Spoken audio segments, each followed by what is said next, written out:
Programa Fala Maestro. Apresentação e direção geral, Maestro Rony Marczak. Participação especial, Gonçalo Rebelato. Diretor de imagens, Carlos Souza. Artes e mídias digitais, Gabriel Abussaf. Edição, mixagem e masterização, Rafael Souza. Programação e conteúdo, Daniela Marczak. Apoio cultural, Centro Cultural e de Integração das Artes e Escola de Música Sol Maior.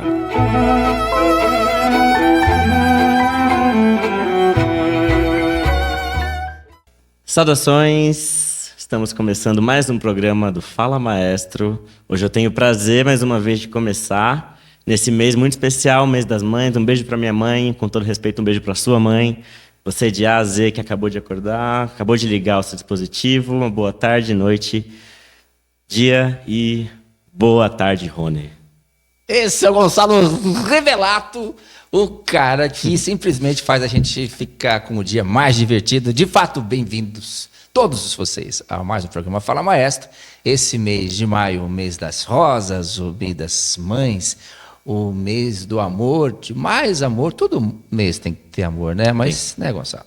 E você lembrou muito bem da sua mãe, é verdade. Lembrar da minha também. A dona Elzinha, a professora Elzinha, professora de mais de 35 mil alunos. Só isso. Acredita? Ela simplesmente deu aula para muita gente aí.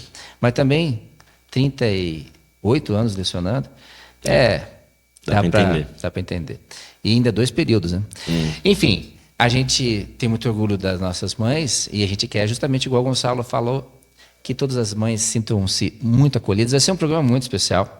Hoje vamos ter muitas músicas de muitos e vários estilos e a gente vai estar justamente compartilhando com vocês imagens muito gostosas de várias apresentações que nós fizemos e também para vocês conhecerem algo que fica um pouco mais difícil. Hoje eu trouxe novamente aqui esse violino elétrico, que é do meu amigo Ângelo. É um violino bem legal, Gonçalo. Angelical. Ele foi feito para mim, com essas cores aqui que eu acho bem bacana. Vamos ver se dá para mostrar. Cada hora ele tem uma cor. E é muito legal e também é muito bom. Ele tem uma assimilação bem legal.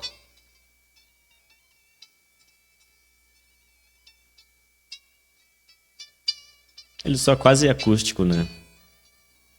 Os instrumentos elétricos de outras marcas não têm o som que esse tem. Você consegue estudar. Ele soa, cara. E você vai, tipo, é igual a guitarra também, ela não tem, né? É muito difícil tirar som. Mas o Ângelo, que eu mando um abraço, grande luthier de Londrina, e que é o cara que realmente é como irmão para mim. Tô aqui falando das coisas que tem que ser de Londrina e exporta para o mundo. E assim como você, o cara de Londrina, que está morando em Londrina, tô brincando, de São Paulo.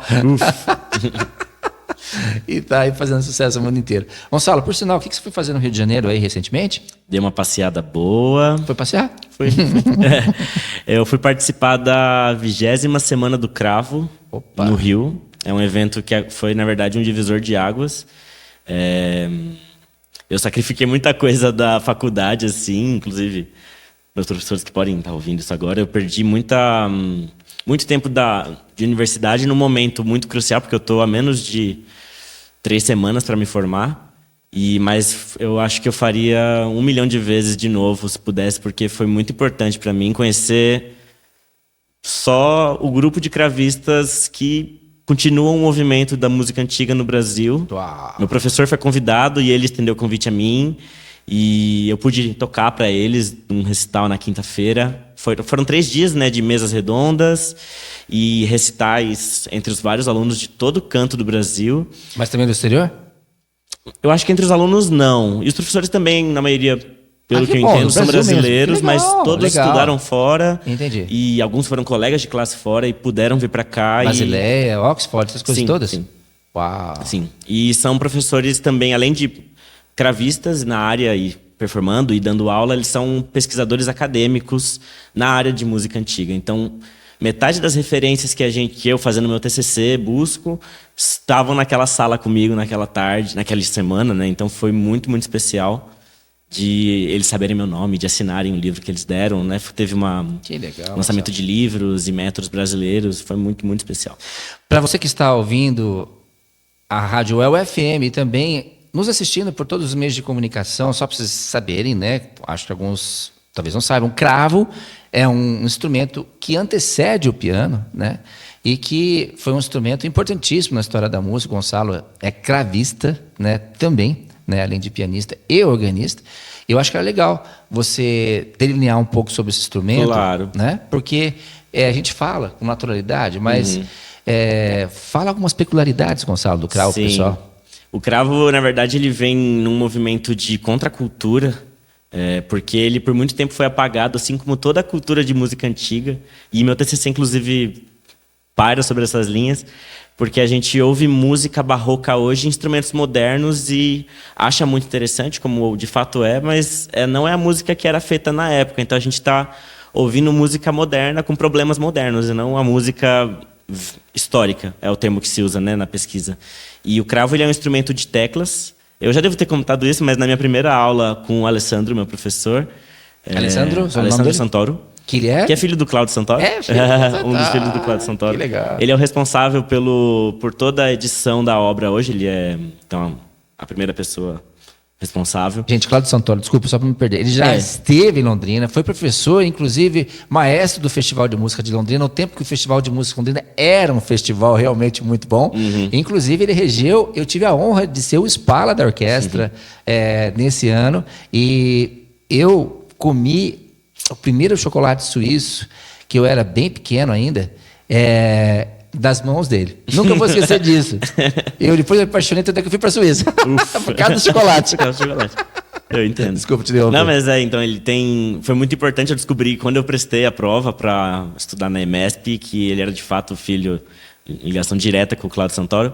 E na minha primeira aula, depois que eu fui aprovado, eu toquei uma peça que eu já tinha ganhado concurso no piano, Bach, né? Eu toquei um prelúdio de fuga do segundo livro, que eu estava muito bem estudado e preparado, entendendo alguma coisa. Eu tinha a ideia de que eu entendia alguma coisa daquela peça. E aí ele, depois que eu toquei, ele é muito carismático, ele falou: se fosse uma prova de piano, eu te daria 9,5.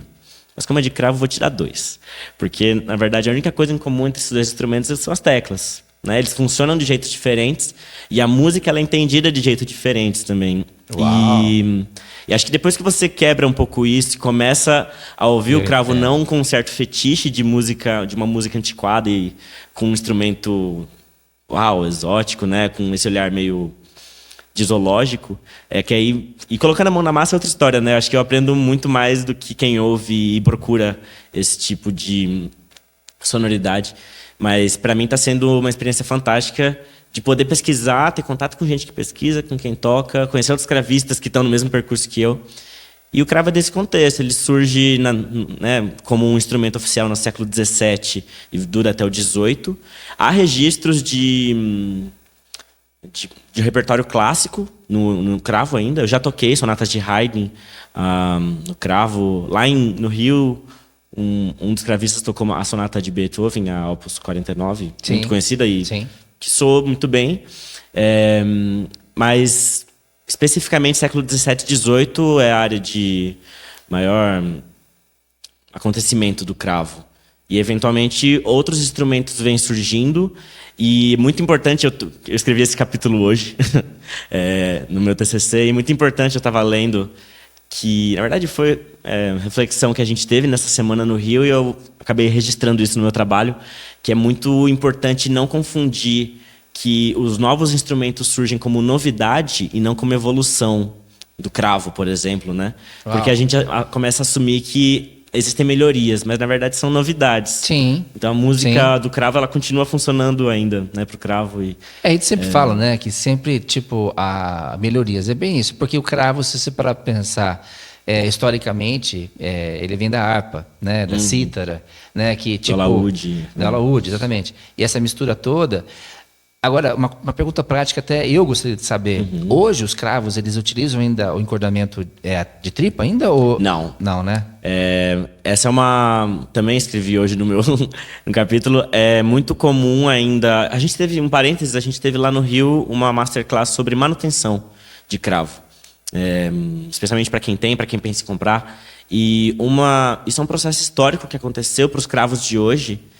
Eles vêm de uma decisão dos primeiros construtores na Europa de se decidir, de fato, se eles iam fazer cópias de cravos autênticos ou se eles iam fazer cravos modernos. Que legal. E esses cravos modernos acabam que, a gente conversou isso no Rio, que no fim é o que mais compensa, porque você vai ter o mesmo resultado de funcionar ou não. Certo. E acaba sendo mais acessível por produtos mais em conta, ainda mais no Brasil.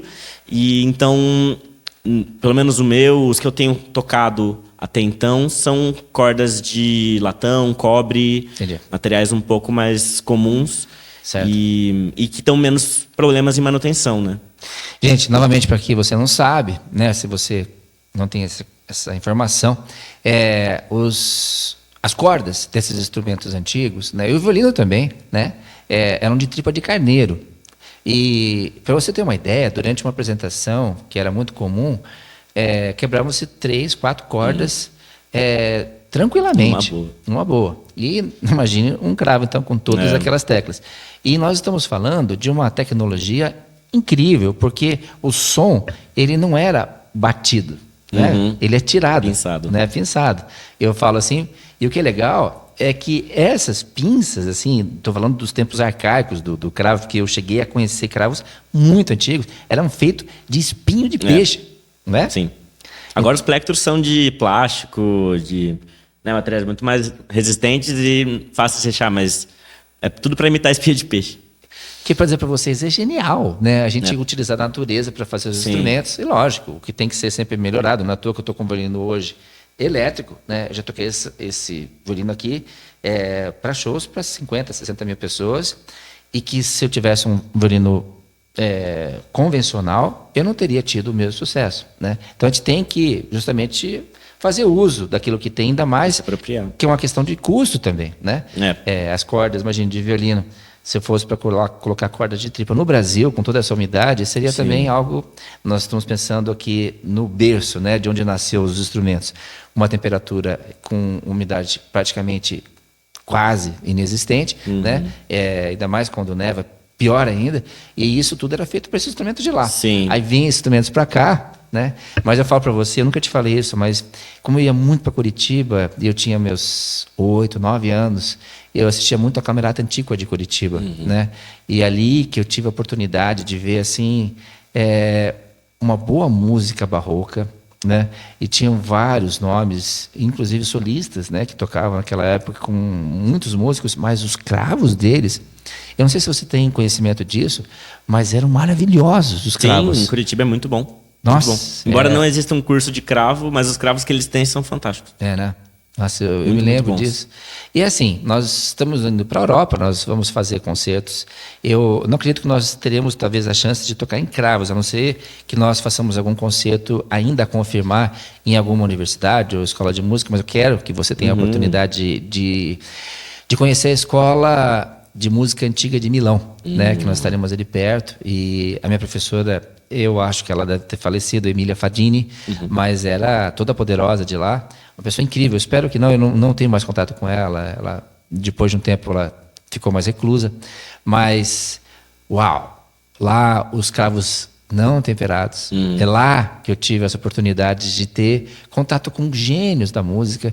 Eu ouvi pela primeira vez um castrado cantar, né, porque ele teve um acidente, né, de carro e, infelizmente, desenvolveu depois uma carreira, mas essas coisas assim que a gente vê aqui no Brasil tem dó, porque as pessoas pensam que música é só que a gente ouve na rádio, né? Agora o show da Madonna parece que vai estremecer o mundo. Nossa. Eu tô assim preocupado com esse tipo de coisa, sabe, Gonçalo? As coisas estão ficando assim de uma maneira tão fútil, tão sem valor. E não desmerecendo o trabalho da Madonna, porque eu adoro as músicas da Madonna. Eu quase fui no show dela lá. Eu adoro a música dela. Né? Só que a maneira como é feito e também o nível de importância, né, de mexer com a estrutura de um país. Sabe? E nesse sentido que estou falando, as coisas estão perdendo um pouquinho o limite e o equilíbrio das coisas. Né? Gente fica, sei lá, eu já assisti ao show do Queen, eu já toquei com os Scorpions, já fiz shows com artistas aqui no Brasil talvez não sejam muito conhecidos, mas eu sei o que é isso, né?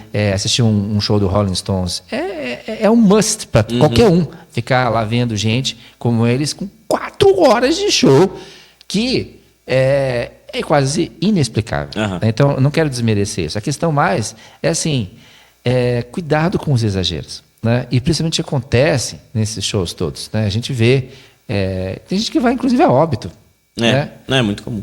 Isso, assim, pelo menos o que eu lembro, das minhas lembranças, lógico, pode passar mal, mas morrer num show, sabe? Então, isso a gente percebe assim, e a gente espera, né, como músico, que as pessoas tenham o equilíbrio para se divertir, né? E para não deixar transparecer, talvez, esse lado meio sombrio aí do marketing do dinheiro ao redor. E eu acho que a gente podia oferecer algumas músicas, Gonçalo. O que você acha? Com certeza. A gente, como eu falei aqui desde o início do programa, a gente tem vários momentos e que eu vou compartilhar com vocês, eu e o Gonçalo. A gente podia ir de cara com Brahms. Sim. Né? Os Scherzo de Brahms. Só isso. E depois algumas outras aí que a gente volta na sequência. Mas é um presente meu, do Gonçalo, do programa Fala Maestro, para você que está aí ligadaço na sua rádio, no seu carro, no seu trabalho, com seu radinho, e você que está aí depois também assistindo na UTV, da Unifil, na TV 2C, da TV Cultura, da Multi TV e em todos os canais do YouTube desses meios de comunicação e também no Geek Valley. A gente volta na sequência, só um pouquinho. Olha que delícia aí.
Depois dessas músicas deliciosas, que é gostoso, né? Eu, Gonçalo, a gente recebeu aqui na semana passada o grande, né? O estilista Sérgio Gavioli. E o que é legal, e eu acho que isso é uma base para trabalhar com quem quer que seja, realmente de maneira produtiva, quando você é humilde, né? Sim. E a gente está falando de uma coisa muito séria, porque, infelizmente, muitos músicos não entenderam que a gente está aqui para servir, né? Eu tenho esse propósito, né? Mesmo porque música a gente não consegue fazer para nós, né? Se assim fosse, eu até entenderia algumas atitudes aí, de alguns casos, né? Mas que a gente usa eles como exemplo daquilo que você jamais pode fazer. Só isso. Primeiro, porque ninguém é nada, né? Segundo, que se a gente olhar o repertório, e a gente sabe do que nós estamos falando aqui, Gonçalo, nós poderíamos viver, talvez, por baixo umas 20 vezes, vivendo até uns 85 anos, e a gente não tocaria metade do que tem. Não. Né? Daquilo que ainda é mainstream, né? Exatamente, aquilo que se conhece, assim, que é mais conhecido. Fora aquilo que a gente sabe. Porque de 1700 a 1800 foram compostas, a gente sabe, isso eu tenho essa informação, inclusive da época do meu mestrado, 10 mil sinfonias. É um estudo feito bem legal. Só que, entre 1700 e 1800, a gente conhece apenas umas 400 sinfonias. E nem isso. Então, tem muita coisa, né? A gente fala, por exemplo, igual você contou, do Joseph Haydn. Mas tem o Michael Haydn, que é um cara super legal.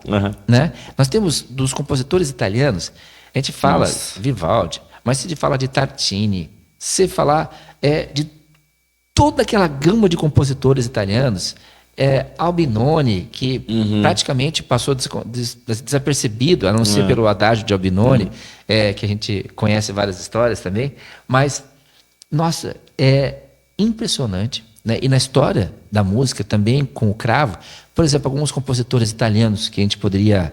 Frescobaldi é o maior dos italianos para cravo. Na verdade, a retórica da música que a gente usa para analisar foi feita na época que ele escrevia a música. E é uma música modal fantástica. Você que está aí ouvindo a gente, Palestrina. Nossa. Né? Um grande cara, né? E, enfim, é só para dizer para vocês, não adianta ficar... Aliás, isso que a gente fala aqui, ser diferente é errado. Né? A humildade tem que estar presente. E olha, Gonçalo, de tudo que eu li, e eu li muito, só de Mozart, eu li 28 biografias. Ele sempre foi muito humilde. O que acontece com qualquer pessoa humilde é que é uma pessoa que não é besta.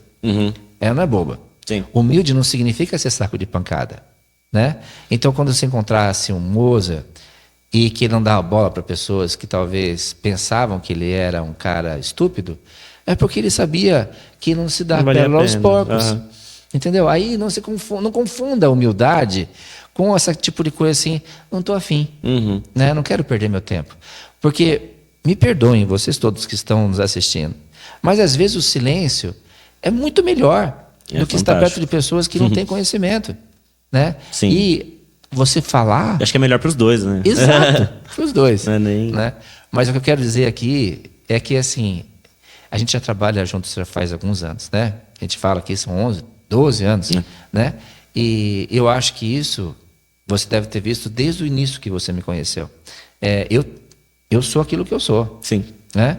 Eu nunca mudei. Se eu mudei, foi para me tornar melhor. E, modéstia à parte, eu espero que eu tenha me tornado, principalmente em relação às pessoas que me deram pontapés, chutes, e literalmente, eu recebi vários chutes, inclusive na minha coluna, né, de pessoas infelizes, né, amando de outras pessoas infelizes também, mas que hoje eu estou num casamento maravilhoso, né, que eu desejo a todos que estão nos assistindo que também tenham uma união, seja qual for, saudável. Que ela realmente seja saudável, que te traga alegria, faça você se tornar melhor. E seguindo um ditado alemão, que duas luzes se unam e tenha mais luz. Isso é muito legal. Né? Então, gente, o mais importante aqui, vocês estão conhecendo cada dia melhor esse grande músico. Eu falo para vocês, onde quer que vocês estejam, desfrutem, se vocês tiverem a oportunidade, do conhecimento do Gonçalo. Por favor. Né? Não, mas é uma coisa impressionante. É pouco, mas como é bom. Tão bom. Né? A gente saber que a gente pode ser útil de alguma forma. Acho que a maior satisfação é sempre para quem está do outro lado compartilhando. Pelo menos para mim é sempre um prazer. E lembrando que você falou um tempo atrás, que os seus professores, né? Eu acho que um bom professor, se eles souberem que você esteve no Rio de Janeiro perdendo algum conteúdo das aulas, eles deveriam estar felizes, porque você está onde talvez até eles gostariam de estar. Sim. Né?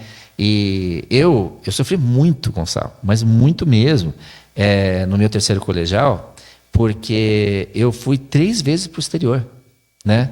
Durante o ano letivo, e era impossível eu estar presente em sala de aula. Mas nem isso justificava a minha falta de interesse e principalmente as minhas notas. Eu nunca tive nota abaixo de 8,5. E, tendo que estudar, às vezes, só Deus sabe quando, de madrugada. Eu fui com 47 quilos, Gonçalo, quando eu ganhei minha bolsa para a Alemanha. Né? Eu tive, entre os 3 que participaram da bolsa, mas os anteriores, que eram acho que 50, que depois viraram 3, todos tiveram que fazer exame. Eu fui o único que tive que fazer exame para tuberculose. Pensaram que eu era tuberculoso. Porque assim, eu falo isso não por uma questão de orgulho, mas para que você que esteja aí me assistindo, veja, igual o Sérgio Gavioli novamente falou que semana passada, se prepara, porque tem muito trabalho pela frente. Quem quer ser alguém na vida, e muito bom, e trabalhar com excelência, e você sabe disso, Gonçalo. Sim. Quantas vezes você não tem dormido aí? Você foi almoçar que horas hoje? Hoje é dia 20... Não. Isso foi semana passada. Eu fui almoçar meio tarde. Você foi almoçar às 5 horas da tarde, porque você chegou aqui... Não, então confere. Não é verdade? E o que eu quero dizer? Isso faz parte. Né? E você faz isso com alegria. Sim. Né? O que a gente quer passar com tudo isso é dizer a gente é bom e vocês... Não. Nem romantizar a dificuldade também, né? Mas mostrar que às vezes é preciso sacrificar algumas coisas, né? É necessário, né? Quantas vezes chegar de um ônibus de madrugada que você não dormiu, ou que alguém fez você não dormir, e você chega e tem que fazer suas atividades como fossem normais, enfim. Gente, isso tudo aqui para dizer para vocês que o Fala Maestro é um abrir de corações, abrir e expandir experiências e abraçar a todos vocês. Eu sou parado todo dia. E eu quero agradecer você que assiste o programa Fala Maestro. Gente, eu só tenho um problema sério com nomes. Eu não consigo guardar tantos nomes. Mas eu não me esqueço das fisionomias. Então, olhando nos meus olhos aqui, obrigado a todos vocês que, olha, é tão legal estar perto de vocês, que esse programa aqui, feito com tanto amor, pela família Souza, pela H3, pela Escola de Música Sol Maior, pelo Centro Cultural de Integração das Artes, o Gonçalo Revelato, presente desde o primeiro programa Fala Maestro. Nós estamos no 100º, 43º programa Fala Maestro. E nós estamos nos preparando para uma turnê internacional, que vai ser maravilhoso. Isso tudo aqui feito com muito amor, com muito trabalho, muita dedicação, muito sacrifício, mas com muito amor e alegria, né?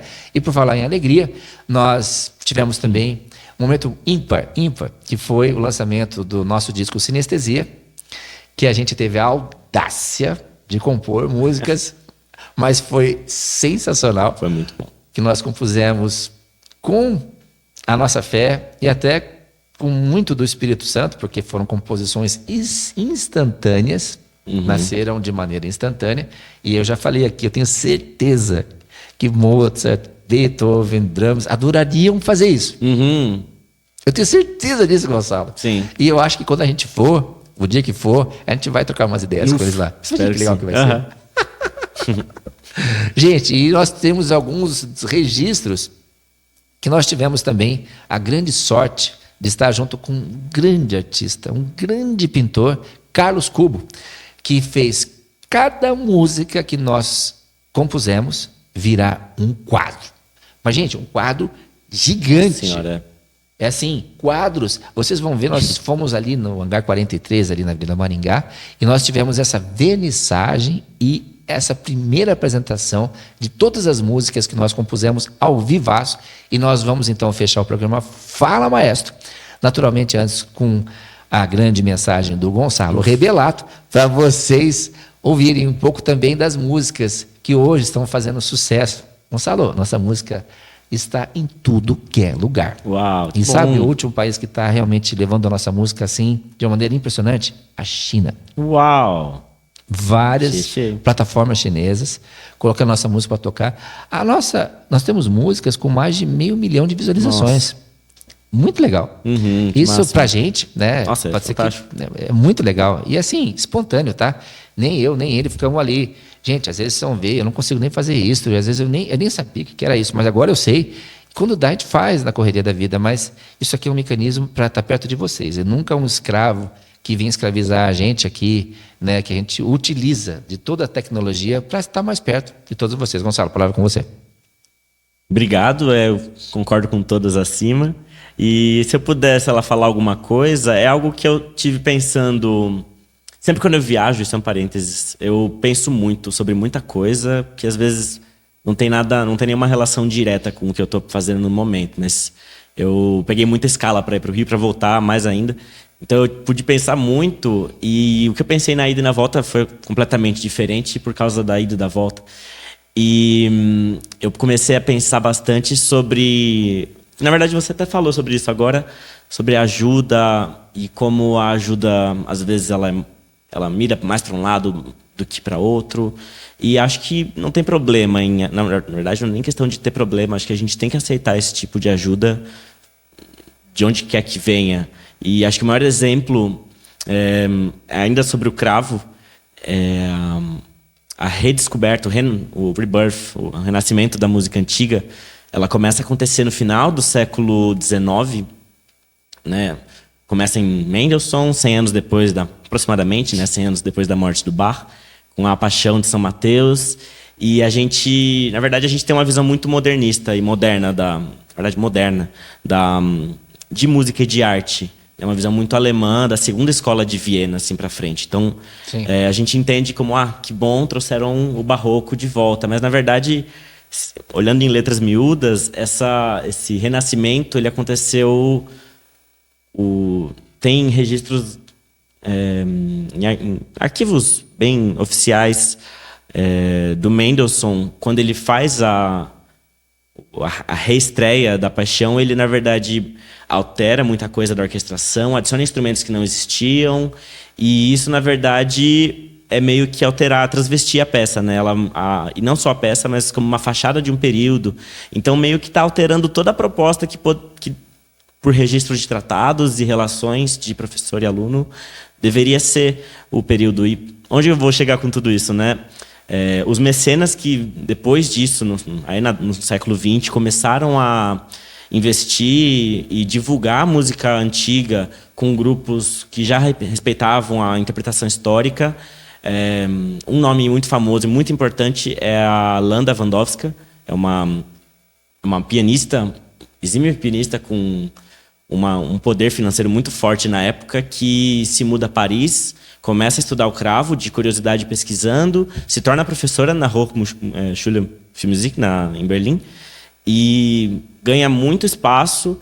E no final, já no século XX, 1950, vários pianistas vão se formando cravistas também e começam a divulgar. Então foi meio essa a propagação da música antiga nas teclas. Só que ela tem umas frases muito boas assim no final da vida dela, que ela fala que os pianistas que fizeram isso, na verdade, são meio inimigos do movimento da música antiga, porque eles tiveram muita resistência com a ideia do cravo, demorou muito, ela precisou de muito esforço e coragem para divulgar, como de fato precisou.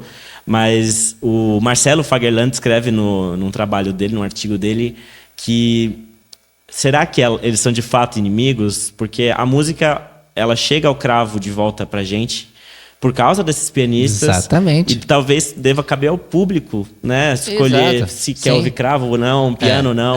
Né? Então ela foi uma peça muito importante, mas não a única. Sim. Então eu acho que aceitar ajuda num processo em que a gente está querendo chegar em algum lugar, às vezes a ideia de quem ajuda não é a mesma que você tenta traçar, mas ainda é uma ajuda, né?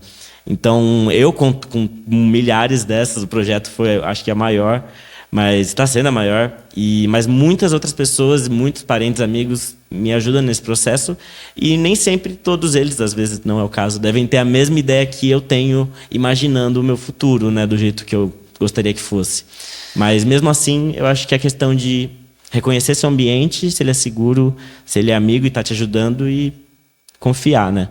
Com certeza você é o maior orgulho do Projeto Sol Maior. A gente tem um orgulho gigante e você sabe disso, as pessoas se espelham em você, né? Muitos hoje veem a chance de realmente se realizar em você, né?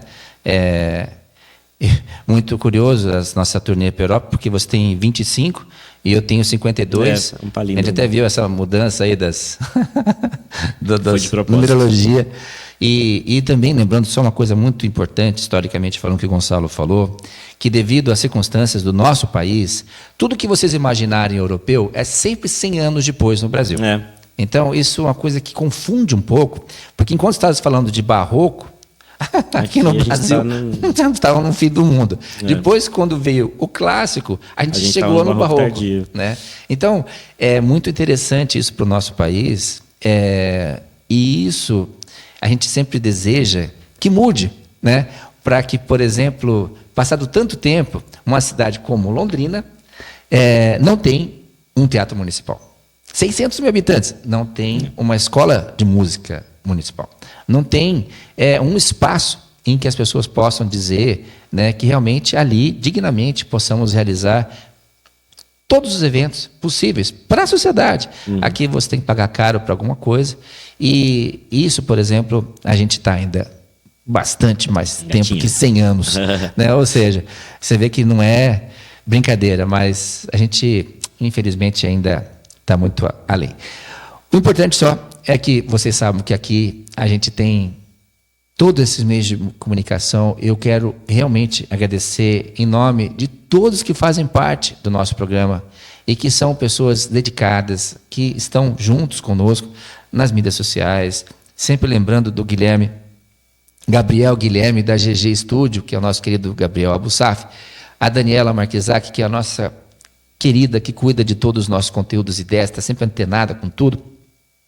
Nós temos aqui o Carlos junto conosco, quando sempre está também o Rafael, e nós temos pessoas que não aparecem, né, mas que sempre estão juntos conosco para que isso aqui seja possível. E, lógico, os nossos apoiadores, que sem eles nada seria possível, que é a Escola de Música Sol Maior, o Centro Cultural de Integração das Artes, você, Gonçalo, que é uma pessoa que nos inspira e que eu tenho certeza que vai fazer muito, cada vez mais e mais sucesso. E nessa maravilha aqui, a gente vai se despedindo e eu quero deixar Gonçalo, mais músicas aqui do show que nós fizemos ainda alguns momentos para vocês curtirem aí músicas autorais. Saúde! Graças a Deus. Amém.